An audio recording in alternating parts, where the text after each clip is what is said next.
पालिका में पिछले दिनों राजनीतिक उठापटक काफी तेज देखी गई।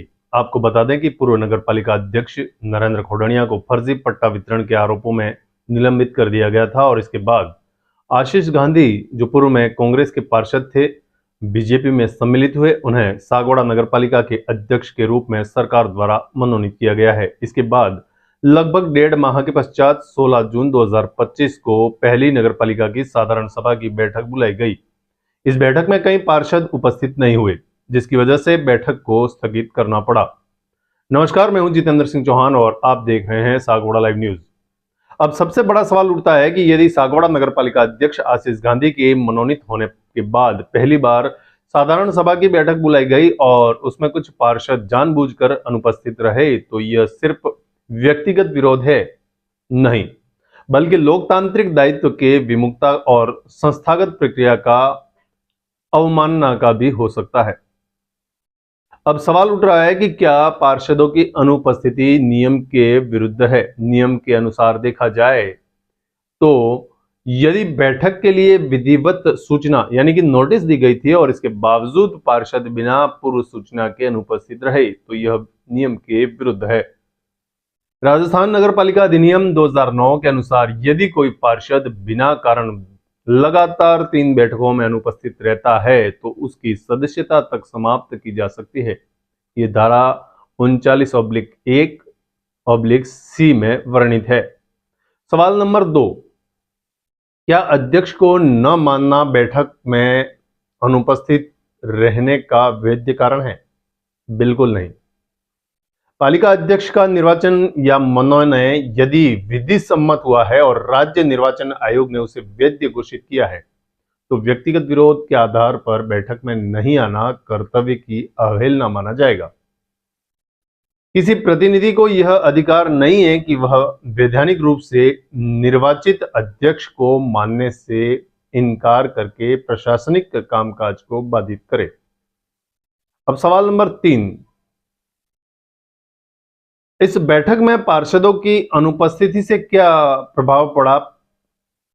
पहला, प्रशासनिक रूप से बैठक का कोरम नहीं पूरा होगा तो प्रस्ताव पास नहीं हो पाएंगे और जिससे स्थानीय विकास कार्य प्रभावित होंगे।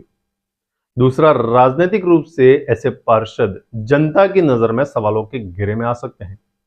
और तीसरा, कानूनी रूप से नगरपालिका सचिव या ईओ ऐसे पार्षदों की अनुपस्थिति की रिपोर्ट बनाकर उच्च अधिकारियों को भेज सकते हैं या फिर अनुपस्थित पार्षदों को कारण बताओ नोटिस भी जारी कर सकते हैं। अनुपस्थिति की रिपोर्ट जिला कलेक्टर और स्थानीय निकाय निदेशालय को भेजी जा सकती है। अब इसमें जनता और सामाजिक संस्थाएं क्या कर सकती हैं? क्योंकि सवाल बहुत बड़ा है। ऐसे पार्षदों के खिलाफ जनहित याचिका आरटीआई या प्रेस में मुद्दा उठा सकते हैं। बैठक की कार्रवाई और उपस्थिति का विवरण आरटीआई से मांगा जा सकता है। नगर पालिका अध्यक्ष को न मानना किसी भी पार्षद को पालिका बैठक में भाग लेने के कर्तव्य से मुक्त नहीं कर सकता। जो पार्षद जानबूझकर गैरहाजिर रहते हैं वे लोकतांत्रिक और प्रशासनिक प्रक्रिया का उल्लंघन कर रहे हैं और उन पर नियमानुसार कार्रवाई हो सकती है।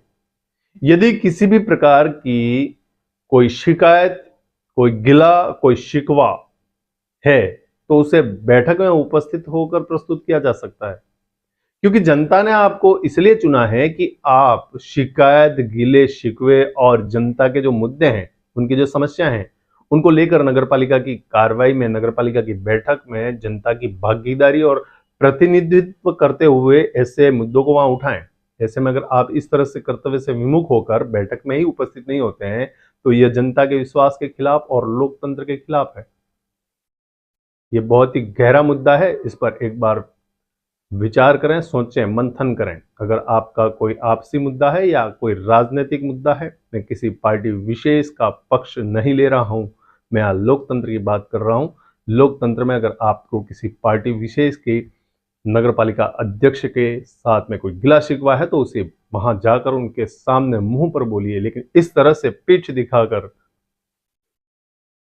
विकास के कार्य में रोड़ा मत बनिए। जय हिंद, जय भारत। Sagwara live news. जी हां, लेटेस्ट खबर पाने के लिए चैनल को सब्सक्राइब कीजिए, वीडियो को लाइक कीजिए और शेयर कीजिए। धन्यवाद।